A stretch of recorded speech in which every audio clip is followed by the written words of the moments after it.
ഷെറോണി K baby, സോണിയയുടെ ഈ പരാമർശത്തിൽ കോൺഗ്രസിന് ഏതെങ്കിലും രീതിയിലുള്ള ഒരു പുനർവിചിന്തനമുണ്ടോ? രാഷ്ട്രപതി ഭവൻ പോലും അപലപിച്ചിട്ടുണ്ട്. വലിയ രീതിയിലുള്ള പ്രതിഷേധവും അലയടിക്കുന്നുണ്ട്.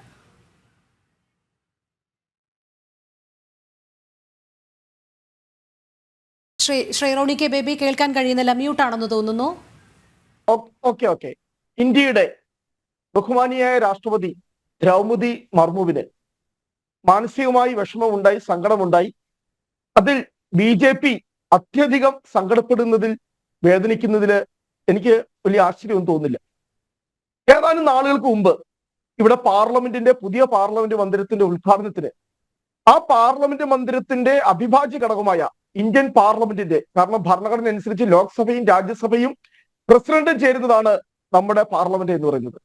അന്ന് ബഹുമാന്യനായ പ്രസിഡന്റിനെ അവിടെ ക്ഷണിക്കാതിരുന്നപ്പോൾ, അതും കേന്ദ്ര സർക്കാർ ക്ഷണിക്കാതിരുന്നപ്പോൾ BJPക്ക് ഇങ്ങനത്തെ ആത്മവേദനയും ആദിവാസികളോടുള്ള അവഗണനയും ഒന്നും ഫീൽ ചെയ്തില്ലല്ലോ എന്ന് ഞാൻ ഇപ്പോൾ അത്ഭുതപ്പെട്ടു പോവുകയാണ്. ഇവിടെ ഇപ്പോൾ ഈ വിഷയം ചർച്ചയാക്കി കൊണ്ടുവന്നതിന് കാരണം എന്താ?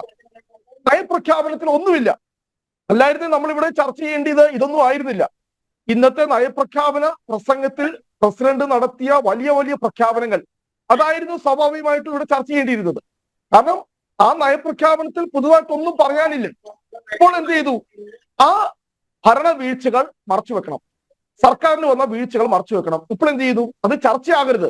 നയപ്രഖ്യാപനത്തിൽ പുതുതായി ഒന്നുമില്ല, അത് പരാജയമാണ്. നയപ്രഖ്യാപന പ്രസംഗം പരാജയമാണ്. പിന്നെ പ്രസിഡന്റ് വായിച്ചോ ഇല്ലെന്നുള്ളതല്ല പ്രശ്നം. നയപ്രഖ്യാപനം എന്ന് പറയുന്നത് സർക്കാരിന്റെ പ്രഖ്യാപനമാണ്, ഗവൺമെന്റിന്റെ പ്രഖ്യാപനമാണ്. അപ്പോൾ അത് ചർച്ചയാകാതിരിക്കുവാൻ വേണ്ടി ഇപ്പോൾ ഒരു പുതിയ വിഷയം ഇവിടെ കൊണ്ടുവന്ന് സോണിയാഗാന്ധി എന്താ പറഞ്ഞത്? ഞാനും ഇപ്പോൾ ജനൻ TV-യിൽ പറഞ്ഞത് ഞാൻ കൃത്യമായി കേട്ടു. അതിനു മുമ്പ് ഞാൻ ചാനലിൽ കേട്ടു. എന്താ? At the end he was tired എന്ന് പറഞ്ഞത് എന്താ?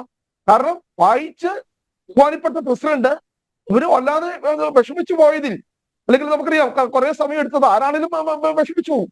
അപ്പോൾ ഒരു സ്ത്രീക്ക് മാത്രമേ ഒരു സ്ത്രീയുടെ വിഷമം അറിയത്തുള്ളൂ. സോണിയാഗാന്ധിക്ക് 78 വയസ്സുണ്ട്, അവർക്ക് രോഗബാധിതയാണ്. അപ്പോൾ മറ്റൊരു സ്ത്രീക്ക് ഉണ്ടാകുന്ന ബുദ്ധിമുട്ടുകള്, വിഷമങ്ങള് സൗണ്ട് തിരിച്ചറിയാം. ഇത് വളരെ സ്ട്രേറ്റ് ഫോർവേഡായി സത്യസന്ധമായി പറഞ്ഞു. വായിച്ച് ആ നയപ്രഖ്യാപന പ്രസംഗം വായിച്ച് ബഹുമാനപ്പെട്ട പ്രസിഡന്റ് അങ്ങനെ തന്നെയാ പറഞ്ഞത്. അറ്റ് ദ എൻഡ്, അവസാനത്തേക്ക് അവര് വല്ലാതെ ബുദ്ധിമുട്ടിപ്പോയി എന്ന് പറയുന്നതിനകത്ത് എന്താണ് അപമാനം എന്ന് എനിക്ക് അതിനകത്ത് കൃത്യമായി മനസ്സിലാക്കുന്നത്. ഇവിടെ സ്ത്രീയെന്നോ പുരുഷനോ എന്നുള്ള വ്യത്യാസമല്ല. നയപ്രഖ്യാപന പ്രസംഗം പ്രസിഡന്റ് നടത്തുന്നു, രാഷ്ട്രപതി നടത്തുന്നു. അതിനുശേഷം പ്രധാന പ്രതിപക്ഷത്തിന്റെ അഭിപ്രായമാണ് മാധ്യമങ്ങൾ ചോദിക്കുന്നത്. അവിടെ രാഷ്ട്രപതി ക്ഷീണിതയായോ, അവരുടെ ശരീരഭാഷ എങ്ങനെയാണ് എന്ന് വിലയിരുത്തലോ അല്ല മാധ്യമങ്ങൾ ഉദ്ദേശിക്കുന്നത്. അവിടെ അവർ പറയുന്നതനുസരിച്ച് could hardly speak, poor thing എന്ന് പറഞ്ഞാണ് നിർത്തുന്നത്. അതാണ് ചോദ്യം. രാഷ്ട്രപതിയെ ഇങ്ങനെ അപമാനിക്കാൻ തക്കവണ്ണം സോണിയ അവരുടെ ശരീരഭാഷയെ അല്ലെങ്കിൽ അവരുടെ വ്യക്തിത്വത്തെ അപമാനിക്കുന്ന തരത്തിലേക്ക് കാര്യങ്ങൾ കൊണ്ടുചെന്ന് എത്തിച്ചത് എന്തിന്? ബഹുമാനപ്പെട്ട അവതാരിക പറഞ്ഞതുപോലെ തന്നെ അറ്റ് ദ എൻഡ് എന്താ സോണിയാഗാന്ധി പറഞ്ഞത്? Hardly speak but was nothing എന്ന് പറഞ്ഞാൽ എന്താ? ആ പറയുന്ന നയപ്രഖ്യാപനത്തിൽ ഒന്നുമില്ല. ഇവര് ബഹുമാനപ്പെട്ട പ്രസിഡന്റ് ഹൃദയം തുറന്നു തന്നെ സംസാരിച്ചു, വളരെ ആത്മാർത്ഥമായി തന്നെ സംസാരിച്ചു. കാരണം പ്രസിഡന്റ് സംസാരിക്കുന്നത് മൈ ഗവൺമെന്റ്, എന്റെ ഗവൺമെന്റ്.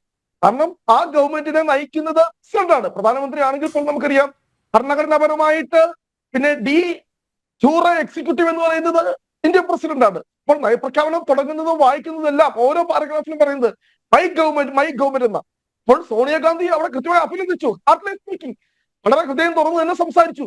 പക്ഷെ എന്ത് ചെയ്തു? സംസാരിച്ചു വളരെ ടയേർഡായി പോയി എന്ന് പറയുന്നത് എന്താണ് ഇതിനകത്ത് വ്യക്തിപരമായ ഒരു നയപ്രഖ്യാപനത്തിന്റെ അവസാനം മാധ്യമങ്ങൾ ചോദിക്കുമ്പോൾ ഞാൻ നേരത്തെ തന്നെ പറഞ്ഞതുപോലെ അത് സ്ത്രീയാണോ പുരുഷനാണോ, അവരുടെ ശരീരഭാഷ എന്താണോ എന്നുള്ളതൊന്നുമല്ലല്ലോ വിഷയം.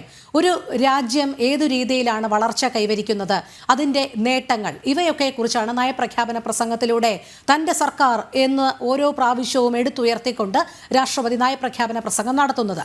പ്രതിപക്ഷത്തിന് അതിനോട് വിയോജിപ്പുണ്ടെങ്കിൽ അവർ രേഖപ്പെടുത്തേണ്ടത് അതിനെതിരെയുള്ള മറുവാദങ്ങളാണ്, അല്ലാതെ അവർ തളർന്നോ വെള്ളം കുടിച്ചോ എന്നൊന്നുമല്ല. ഒരാള് നമ്മളെല്ലാം ഈ പറയുന്ന ലോക്സഭാ TV-യിലും രാജ്യസഭാ TV-യിലും ഒക്കെ പ്രസിഡന്റിന്റെ പ്രസംഗം കണ്ടവരാണ്. ബഹുമാനപ്പെട്ട ശ്രീ B. രാധാകൃഷ്ണ മേനോനും നമ്മളെല്ലാവരും അത് ലൈവായിട്ട് തന്നെ കണ്ടവരാണ്. കാരണം പ്രസിഡന്റ് അത് വല്ലാതെ ശാരീരികമായി അവസാനം ബുദ്ധിമുട്ടി വായിച്ച്. കാരണം നമുക്ക് ഒരിക്കലും ബഹുമാനപ്പെട്ട പ്രസിഡന്റിനെ കുറ്റം പറയാൻ കഴിയില്ല.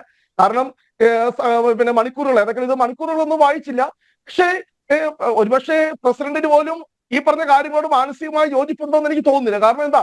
കാരണം ആവേശഭരിതമായി എന്തെങ്കിലും പറയണം.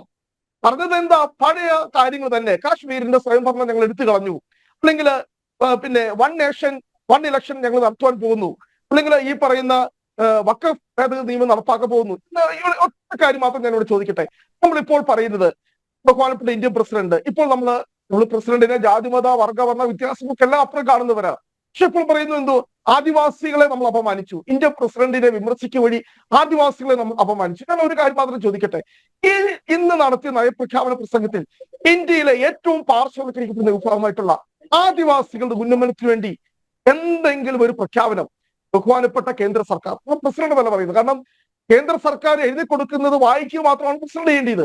അങ്ങനെയെങ്കിൽ ബഹുമാന്യനായ ചരിത്രത്തിൽ ആദ്യമായി ഒരു ആദിവാസി വിഭാഗത്തിൽപ്പെടുന്ന ഒരു ധീര വനിത നമ്മുടെ പ്രസിഡന്റ് പദവിയിൽ ഇരിക്കുമ്പോൾ എന്തുകൊണ്ട് ഒരു ആദിവാസി ക്ഷേമത്തിന് വേണ്ടിയുള്ള ഒരു പ്രഖ്യാപനമെങ്കിലും നയപ്രഖ്യാപന പ്രസംഗത്തിൽ നടത്തിയിരുന്നെങ്കിൽ നമുക്ക് അത് കൃത്യമായിട്ട് വടക്ക് കിഴക്കൻ മേഖലകളിലെ ഉന്നമനമൊക്കെ എടുത്തു പറയുന്നുണ്ട് നയപ്രഖ്യാപന പ്രസംഗത്തിൽ. ഇപ്പോൾ എന്ന് എനിക്കൂടെ പറയേണ്ടിയിരിക്കുന്നു. വനവാസി മേഖലകളിൽ 30 മെഡിക്കൽ കോളേജുകൾ പുതുതായി അനുവദിച്ചതായി പ്രഖ്യാപനത്തിലില്ലേ? അത് നടപ്പാക്കിയതായി. അതായത് ബിർസാ മുണ്ടയുടെ ജന്മവാർഷികത്തോടെ 150ാം ജന്മവാർഷികത്തോടനുബന്ധിച്ച് വനവാസി മേഖലയ്ക്ക് പ്രത്യേക പരിഗണന കൊടുത്തതായിട്ടും അതേപോലെ 30 മെഡിക്കൽ കോളേജുകൾ ആരംഭിച്ചതായിട്ടും അതിന്റെ ഭാഗമായി തന്നെ പറയുന്നുണ്ട്. അപ്പൊ ആ നിലയിലൊക്കെ പറയുന്ന ആദിവാസി മേഖലയെ കേന്ദ്രീകരിച്ചിട്ടല്ലേ? അപ്പൊ അതിൽ ഉണ്ടോ എന്ന് ചോദിച്ചിട്ട് ആ നില മാത്രമല്ല, സാധാരണക്കാരുടെ വീടില്ലാത്ത ആളുകൾക്ക് മുഴുവൻ വീട് വെച്ചു കൊടുക്കാനുള്ള പദ്ധതി കൊണ്ടുവന്നു. നയപ്രഖ്യാപനത്തിന്റെ ഭാഗമാണ്. അതേപോലെ തന്നെ നയപ്രഖ്യാപനത്തിന്റെ ഭാഗമായി 70 വയസ്സ് കഴിഞ്ഞ മുഴുവൻ ആളുകൾക്കും സൗജന്യ ചികിത്സ പദ്ധതി ഏർപ്പെടുത്തി. അതൊക്കെ പറഞ്ഞതാണ്.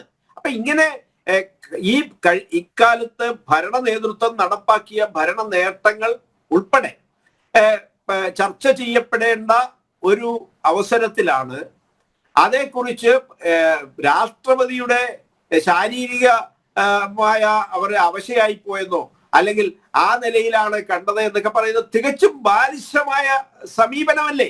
അവരെ ആ നിലയിൽ ഒരിക്കലും അവര് അവശതയോടെ ഒന്നും കണ്ടിട്ടില്ല. അവര് വളരെ സ്മാർട്ടായിട്ട് തന്നെ കാര്യങ്ങൾ അവതരിപ്പിച്ചിട്ടുണ്ട്. അപ്പൊ ആ അവതരണത്തെ ആ നിലയിൽ കാണേണ്ടതിന് പകരം നയപ്രഖ്യാപന പ്രസംഗത്തിന്റെ പ്രാധാന്യത്തെ ഉൾക്കൊണ്ടുകൊണ്ട് പ്രതികരിക്കാൻ ബാധ്യതപ്പെട്ട പ്രതിപക്ഷത്തിന്റെ ഔന്നിത്യത്തിലുള്ള നേതാവായിട്ടുള്ള ശ്രീമതി സോണിയ ആ നിലയിലല്ല അതിനെ നോക്കിക്കണ്ടത്. അവരൊരു ബ്രിട്ടീഷ് മനോഭാവത്തോടെ ഈ രാജ്യത്തെ ജനങ്ങളെ എക്കാലത്തും ഭിന്നിപ്പിക്കുന്ന, ഈ രാജ്യത്തെ വനവാസികളെയും പട്ടികജാതിക്കാരെയും പിന്നോക്കക്കാരെയും മുസ്ലിങ്ങളെയും ക്രൈസ്തവരെയും ഹിന്ദുവിനെയും എല്ലാം ഭിന്നിപ്പിച്ച് അതിനെ നോക്കിക്കാണുന്ന ആ സമീപനമുള്ള ബ്രിട്ടീഷുകാരന്റെ മനോഭാവത്തോടെയാണ് അവരതിനെ നോക്കിക്കണ്ടത്. അവരൊരു പാവപ്പെട്ട സ്ത്രീ അവര് അവശയായി നിൽക്കുന്നു എന്ന മട്ടിൽ ആ ഇന്ത്യയുടെ രാഷ്ട്രപതിയെ ആക്ഷേപിക്കുന്ന, അവഹേളിക്കുന്ന സമീപനത്തിന് ഇത്തരത്തിൽ ന്യായീകരണം കോൺഗ്രസ് പറയുന്നത് അങ്ങേയറ്റം അപലപനീയമാണ്. അതെ, അത് മാത്രമല്ല ശ്രീ റോണി കെ ബേബി, ഇവിടെ താങ്കൾക്ക് സോണിയയുടെ ഈ പരാമർശത്തെ മനസ്സ് തുറന്നുള്ള ഒരു അഭിപ്രായ പ്രകടനം എന്നൊക്കെ പറയാം. പക്ഷേ അത് കഴിഞ്ഞ പപ്പു യാദവിന്റെ ഒരു പ്രതികരണം താങ്കളും ശ്രദ്ധിച്ചിരിക്കുമല്ലോ അല്ലേ? ഞാൻ അദ്ദേഹത്തിന്റെ വാക്കുകൾ അങ്ങനെ തന്നെ വായിക്കാം. വോ തോ ഏക് സ്റ്റാമ്പ് ഹേ, കിസി കാ ലവ് ലെറ്റർ പഠനാ ഹി തോ എന്നാണ് പറഞ്ഞിരിക്കുന്നത്. നയപ്രഖ്യാപന പ്രസംഗത്തെയാണ് ലവ് ലെറ്റർ എന്ന് വിശേഷിപ്പിച്ചിരിക്കുന്നത്. വോ തോ ഏക് സ്റ്റാമ്പ് ഹേ എന്നാണ്. അത് ഏത് ന്യായീകരണത്തിൽ വരും? താങ്കളിലേക്ക് എത്താം.